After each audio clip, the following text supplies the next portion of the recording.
График движения электричек Савеловского и Ярославского направлений Московской магистрали изменится с 12 октября.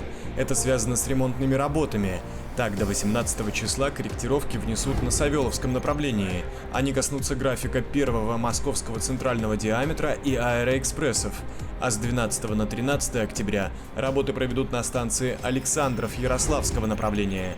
Ознакомиться со всеми изменениями можно на вокзалах и остановочных пунктах, на официальном сайте РЖД и в мобильном приложении РЖД пассажирам.